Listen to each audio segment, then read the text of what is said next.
Well, good evening. You just tuned in to In the Blender with Brandon and Madeline Hyman, and we're excited for this evening's broadcast. I tell you, it's just been an awesome day today. Tell a neighbor, tell a friend they want to tune in to In the Blender with Brandon and Madeline Hyman. This is just an awesome opportunity for us to share our life, our ups, our downs, our challenges, things we've learned over 19 plus years, going on 20 years of being together, 19 years of marriage next month, March the 14th. And I tell you, we just even from last week, we received numerous, just so many phone calls and texts and messages about the broadcast and how it's been a blessing to countless numbers of people, even so much so that the broadcast, even on last Tuesday, we were getting phone calls up to about 10:30 Tuesday night. People just crying out, listen, I needed this. I need to hear what you guys were sharing. I need more. I wish this was here when I wanted to get married. I wish we had these tools and some of the information that you guys shared. Even before I got married, it would have helped me along the way. And so we want to encourage you as we're getting ready to go into this to call someone that you know that has a blended family, even if they don't have a blended family and just want some valuable tidbits on how to take their marriage relationship to the next level. You want to make sure that they're on so they can be blessed by this broadcast. You're talking about a couple who have been married now going on 19 years. 19 years, March the 14th. And I tell you, it's just been an awesome journey. Sweetheart, give them a little background about us coming into the marriage. Okay, last week we're going to just do a quick recap. We were talking about the families that we came from. Brandon came from a family where his parents were married, has been married for 44 years, and mine was a lot different. My dad had been married 3 times and divorced 3 times. My mom was divorced twice and married 3 times. Also, when we came into the marriage, I had 3 daughters. They were 10, 13, and 16 at the time. And Brandon had a son that was 2 years old at the time. Correct. So that's how our family came together. So we had a big difference in the background of the marriage that we came from. He came from one where his parents were steadfast. They stood regardless of what they went through. And mine, to me, it just seemed like they just threw in the towel when things got rough. You know, they no longer wanted to continue in the marriage. And I wanted to be different. So 19 years later, we're here. So and that's one of the reasons why we really wanted to share our life with you guys, because in talking with people over the years, you find out there's so many different dynamics as how they came into their marriage relationship, and a lot of the challenges and the things that people are facing, they don't know that a lot of these things are inherited. One of the things that you heard Madeline say was that she came from a family that believed in divorce.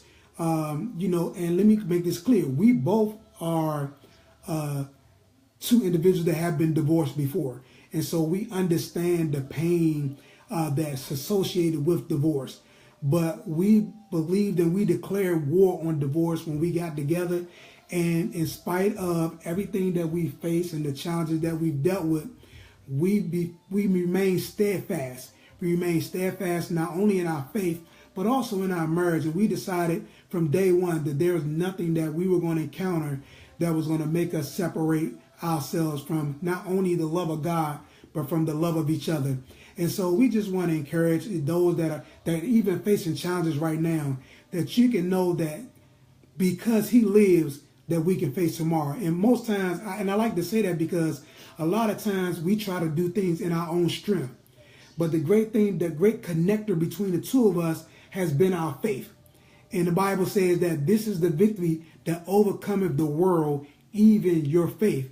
And without faith, it's impossible to please God. And if you're not pleasing God, it's impossible to please your spouse. And so we want to encourage those that are going through, that are facing tough times and rough times in their marriage right now, to continue to place God as the head of your life. When God is placed as the head of your life, I don't care what you're facing, what you're dealing with, what's coming your way. If God be for you, who can be against you? And so we just wanted to share a little bit of our testimony about our parents and what we were bringing to the table in our marriage relationship, because it would have been easy for us to walk away. And like she said, both of her parents were divorced several times. So right there's a inkling and a leaning towards divorce. When things get rough, when things get hard. I remember one time, and I think I shared this last week, one time we had an argument. I think we probably was like a year into the marriage, and I just wanted to go and sit in the car. I didn't want to argue with her. And so her mentality and her thought pattern was, well, where are you going? I'm not going anywhere. I'm just going to sit in the car. But that was because she saw people walk away from that relationship. And many of you are facing that right now. There are little things that's going on, and it's reminding you of what you saw growing up. It's reminding you of what you experienced in your childhood. And I just want to encourage you to let you know that regardless of what you experience, your experience doesn't have to be who you are. That's all they are. They're just experiences. And so if you can turn those experiences into victories, you too will begin to encompass and let the love of God begin to mend your heart so that you can experience the same type of relationship that we're experiencing over these 19 years. And I tell you, we're excited. This is just an awesome time for us. Hey, Roy, this is my brother, Roy. What's going on, Freddie? How's everything, man? And I tell you, we're just excited. So many people are joining in right now, family and friends. And these are people that know our testimony and know what we've gone through. And I tell you, it's just been so awesome. And so we just want to, again, tell them about how long your parents was married and how long mine was married. What you mean? How long they was married? Yes. Oh, I don't know exactly how long. You're just trying to be funny because you know that yours was married 44 years. And I said on last week that mine being married and divorced. 44 days. No, it was more than 44 days, but it was weeks. Not 44 years. Yeah, each time they got married, they was married for 44 weeks. Don't y'all listen to him. He just trying to be a little humorous right now. I wanted to share that because those are the dynamics that we came from. And let me say this: just because my parents were have been married for 44 years, doesn't mean everything has been peaches and cream. There were times when I remember asking my mother, like, "How did you stay in it? Like, what prompted you to stay in it?" And it was the love of God. And that was the thing that I learned early on, was that the agape love supersedes the eros love. Let me say that again. The agape love supersedes the eros love. Because there are many times that when you're in your marriage relationship, that you begin to question the eros. You begin to question the physical love and the attraction and the things. Because let me tell you something. I remember our first year of marriage, I gained 100 pounds. So you're talking about somebody that thought they was fine. I went from fine to fat in 1 year. And I'm talking about, it was crazy. And so right then and there were challenges because I no longer looked like the man she married. And vice versa, she gained weight as well. And so she no longer looked like the woman I married. And so those are things that happen in marriage, and those are different challenges that she faced. And if eros is the only thing that you're leaning on, then the agape has no room. And so what we did early on in this marriage was we placed agape first and foremost. That meant regardless of how we look, regardless of how we behave, regardless of the things that we were beginning to do one to another, as far as our attitude and our disposition and our demeanor, the love of God still sealed us until we worked that situation out. And so I just wanted to share that background as far as families, because understand, we are the sum product of our environment. And that environment of divorce, that environment of broken homes, that environment of adultery and all type of physical and mental and verbal abuse, if you don't check that at the door, that thing will begin to haunt you. And it'll cross over into your marriage relationship. I shared on last week how there were two great men in my life who really fashioned and formed me to give me the mentality that I can be the man in this relationship that I am today. And that was my Uncle James Wade and my Uncle Richard Smith. These were two men that I saw take on a family of children that weren't their own and raise them as if they were their own. Mm-hmm. And I remember growing up and not knowing the impact that they had on my life, but growing up saying I would never marry a woman who had children. And then I met this chick right here, and I was like, and I had 3. She got 3. It's like, really? Like why she gotta have kids? Yeah, like that's not what I wanted, you know. But I drew on what I saw my Uncle James do, and I saw my Uncle Richard do, and I drew on those strengths, and I said, you know what? If these dudes can do it, and I didn't know their relationship with God, so I didn't know what they believed in at that particular time. And I said, if they can do it for all those years, then I can do it.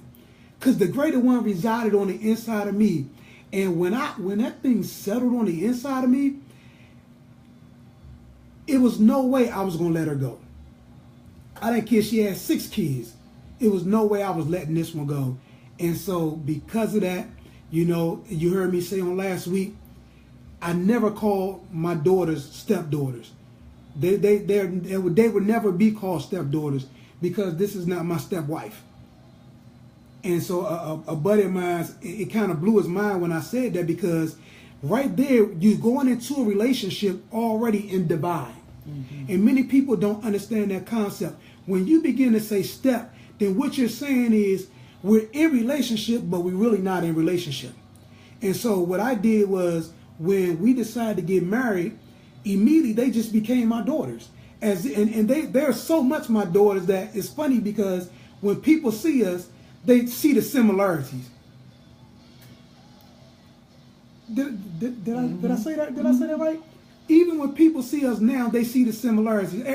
One of my daughters, she's just as chocolate as I am, and people swear up and down that's my natural daughter. But guess what? That is my natural daughter, because I birthed some things inside of her. I planted some seeds through her mom inside of her, so that she now is my daughter. And so those things that we want to share show you how you can take that position and that posture and now grow, and your marriage would be like great. I got one of my daughters, hey baby, how you doing? One of my daughters, Shadeva, she has my heart. Anybody know me? I'm a giver. I'm loving. I'm patient. I'm kind. She's like that. But there's a side of me that needs to be tamed. There's a side of me that needs to be dealt with. And she's just like her dad. Let me say it again. She's just like me. And so we just wanted to just share this with you guys. We're excited.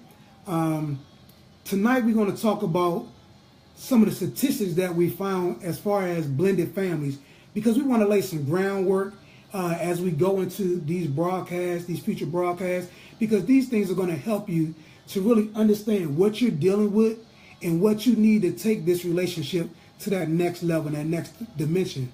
One of the things we found out is that 40% of married couples with children form a blended family. At least one parent has a child or children from a previous marriage or relationship. And so we need to understand that this is a big deal. And this is something that we found over the last 19, 20 years. There's not a lot of people talking about blended families. There's not a lot of people that are ministering to blended families. And so when you come into this relationship, you don't know what to do. There's baby mama drama. Mm-hmm. There's baby daddy drama. There's kid drama that you have to deal with. And so we've been blessed and fortunate to be able to master these things. And we had to figure it out on our own, though. We didn't have someone there mentoring us on how to deal with these issues in blended family. This is something that we had to learn on our own. Yeah, because there were many people, they were giving us advice as far as relationship. Right.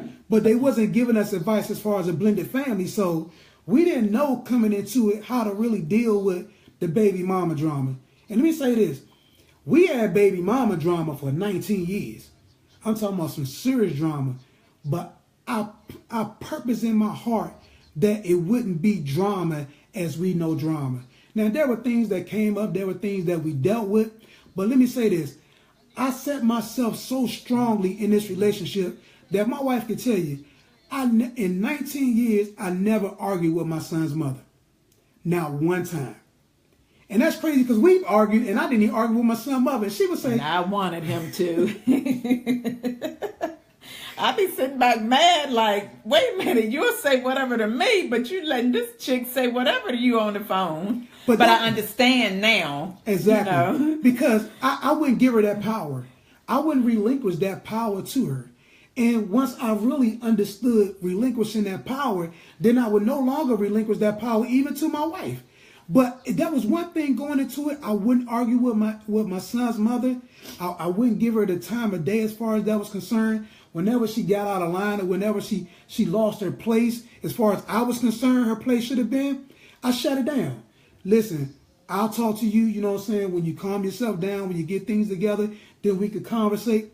But these are the things that we can help you guys learn, because it's not easy when you're dealing with another person, another grown-up that you have to deal with because you got children together and you're no longer in that relationship. I remember there were times when, the funny story, I remember we would get ready to get married and I called my son's mother to say, hey, guess what?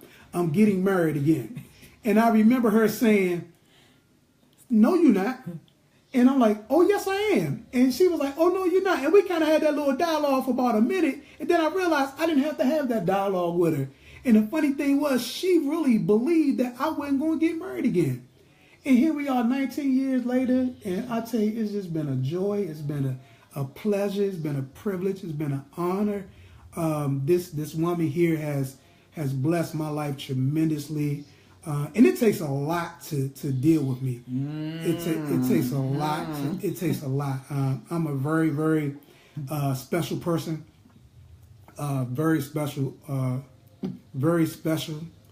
Very special. Very special person. Very special.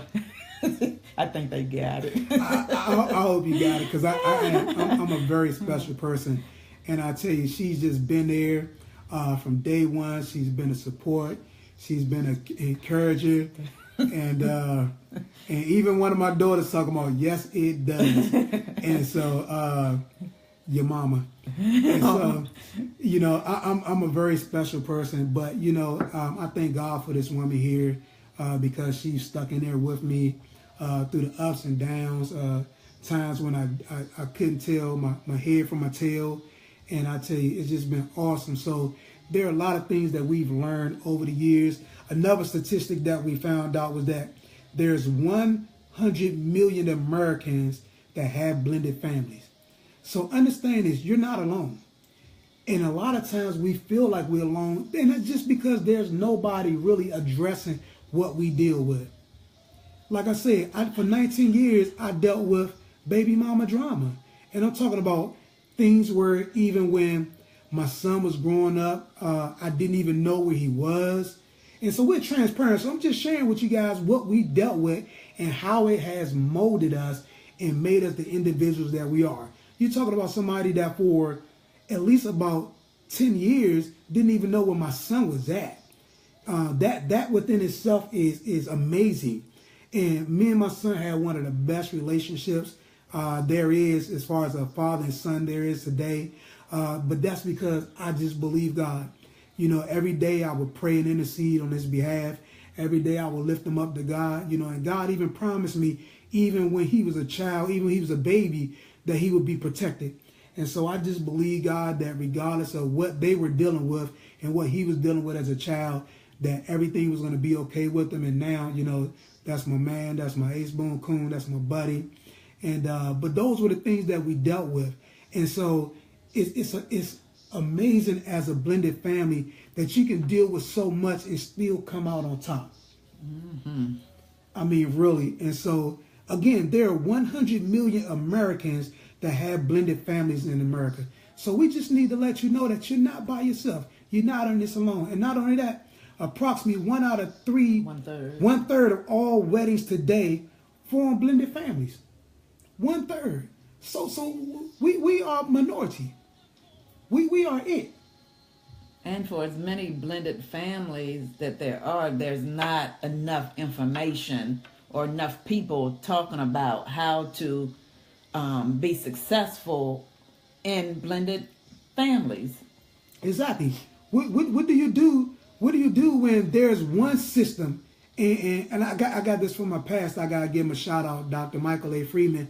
What do you do when there's one system operating, and then you're bringing in another system? How do you make two systems become one? See, this is important because a lot of you guys are fighting systems. There's a system that your wife has, and there's a system that your husband has. And now you come together and you're bringing two systems, but you're not relinquishing those systems to make one system to be successful.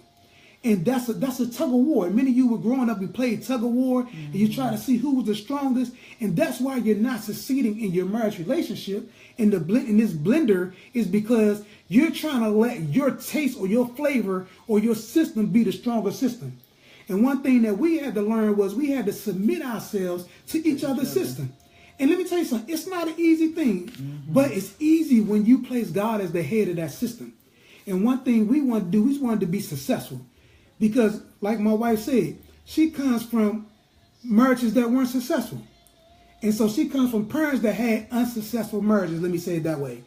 And so you have to position yourself and you have to set yourself to have a mindset that regardless of what I've seen or where I come from, I'm going to be a success. I'm not going to be a statistic. I failed that test one time, but I won't fail it again.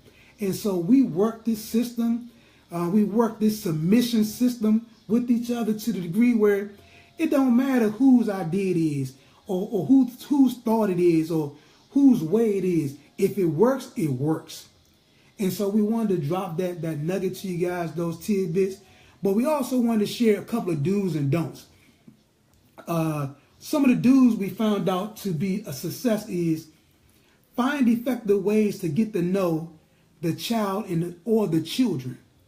If you want to be successful in this blended family, you have to find an effective way to get to know the child or the children. One of the things that we would do is we would always cook out. Our kids love to cook out on the grill growing up. So we would always cook out. We would always go and do things. You have to find an effective way to reach those children or that child. Because you're not only marrying their parent, but you're also marrying them. And it sounds kind of funny. I had a kind of a tussle with that term, but it is what it is. Because now you're also bringing your name to them. And so talk about that a little bit, babe. What part? I got distracted. Okay, let's come back. No, I was trying to read. Go ahead. Let's come back. What? I'm talking about the finding an effective way to... Yeah, but you basically covered. I mean, we mainly for us, one way that we kind of blended together is we would cook out every Sunday. That was because we were active in church then, so we didn't have like a lot of free time. So on our times on the weekend, we would cook out a lot together, and we would all eat as a family. We would all cook together. So that was one of the main things that we did, where we had that time where you could really get to know each of them individually. And see, this is important because you want to take away the my child, your child syndrome. A lot of times what I'm finding out, sweetie, is when we're talking to people, it's my child. It's their child. It's her child. It's his child. No, that's y'all children. And when you develop that mindset that it's not her child or her children or my child or my children, but it's our children or it's our child, then regardless of what you're dealing with, you can find effective ways to do that. Because now, watch this. Now the children don't look at you as a step parent. And they don't look at you as an outsider, but now you become an insider. Let me say that again. You want to have the child not look at you as an outsider, but you want them to develop a mindset that you are the insider. And so you have to find effective ways to get to know the child or the children. Then you have to find out the child's perspective of the relationship and what's to come. See, this is important because we started out, it was about us. Yeah. And we really I didn't personally want to know what the children's perspective was and what their expectation was. And because of that, there were things early on that we found out, or that I found out, that were counterproductive to what I wanted to happen. I wanted a great family. I wanted a great marriage. I wanted a great relationship with my children. But because I didn't find out their perspective, I didn't take the time out to find out how they felt about me and what they thought about me coming into their life. Because a lot of times when you have a blended family, you become an intruder. Yes. And a lot of times the children look at you as the one that's replacing their natural daddy and their natural mommy. And you're the one that's bringing new laws and new systems into play. And so if you don't find out their perspective and their view of things, that's a whole nother challenge. Yeah, because with that, your son was out of the state. Mm-hmm. You didn't know exactly where he was, but he was out of the state. So really, you came into my system that I already had, because it had been me and my daughters for about 8 years, mm-hmm. 9 years before we got together. So when you came in, it was like you came into our system, and you had to probably, not probably, but you had to adjust to the system that we had. But then when you came in and just wanted to my own system. Yeah, I had my own your system. own system, and wanted to just change our system, just, at that time, which was ours because it was me and them for so long. And you came in and wanted to change the whole system, like just right away, just like overnight. Exactly. And it doesn't work like that. And it doesn't work like that. And it took me years to want to find out their perspective. It took me years to want to find out what they thought about how things should be and how things should go. And not only that, it cost me years, because it cost me a relationship with them. And my youngest daughter talking about, I'll talk about her. She gets a whole nother broadcast by herself. So I'm not even going to talk about her, because she's one by herself. But finding out those systems, and then not only that, get acquainted with your family and friends, the in-laws, the friends that each other had, because this is important, because not only do you have a system, but your family has a system. Your friends have a system. Everybody has a way of doing things. Mm-hmm. And when you come together, now you're intruding even on that relationship. And that was a struggle too within itself, because my family, they love my wife. My family like took her on, and like, like she was like the best thing since mom apple pie. But her family, it was a little different. But that was because you were so different. They was heathens. No, you was like this, like drill sergeant that just came in and like just try to tear our stuff all the way up. We wasn't having it. It's true, y'all. It's true. Don't believe that. That's not true. He did, because one of the dues on here is allow time for adjustments. And like I said a little while ago, when he came in, it was like he wanted things to just change overnight. We had a system, and he wanted to come in and make our system his system right away. And one of the dues that we have on here would be allow time for adjustment. I did. It takes time. When I said a due, that was a time for adjustment. And they were slow. No, really. No, I didn't allow time for adjustment. And so when I came in, I had my own way of doing things. And people that know me, when I'm set, I'm set. And so it's hard for, when my mind is set about something, it's just hard for that adjustment. And so my mind was set like, this is the way I want my family to be. This is the way I want things to run. And I really didn't care about what she thought, what the children thought, what her family thought, because I'm like, okay, this is the way, this is my family, and this is the way I want it. And so we encourage you to allow time for adjustment. Sometimes it could be 6 months, it could be a year, it could be a couple years, but you have to allow time for adjustment. She said, wait a minute. Ain't that something? One of my daughters, I'm going to have to block her. She's talking about, wait a minute. LOL. But yes, you have to allow time for adjustment. And then not only that, you have to allow change and compromise. Allow change and compromise. Because with adjustment comes change. With adjustment comes compromise. And so in this relationship, we had to allow change and compromise to take place. Because there were some things that I was set in my way of doing, and Madeline was set in her way of doing. And so we had to allow time for change. And so one of the things that I always tell her is learn how to look at things from another person's perspective. And see, because a lot of times what I'm finding out is it's hard for us to allow ourselves to see things from other people's perspective. And when you don't allow yourself to see it from another person's perspective, then there's no change. There's no compromise. And in marriage, there has to be change. There has to be compromise, because that's how you grow. That's how you evolve. That's how you mature. That's how you learn to love each other without judgment, without fear of losing yourself. Because when you become one, there is no self. Right. There is no I. It's us. And so we have to learn how to allow change and allow compromise. Also, always keep the lines of communication open. Yeah. This is key. I'm a pro at that. She's a minor leaguer. What? Used to be. Because I didn't want to talk to you. A minor leager. No, not now. No, but no. Not now. But she was though, like really like time lines of communication. When she shut down, it was shut down.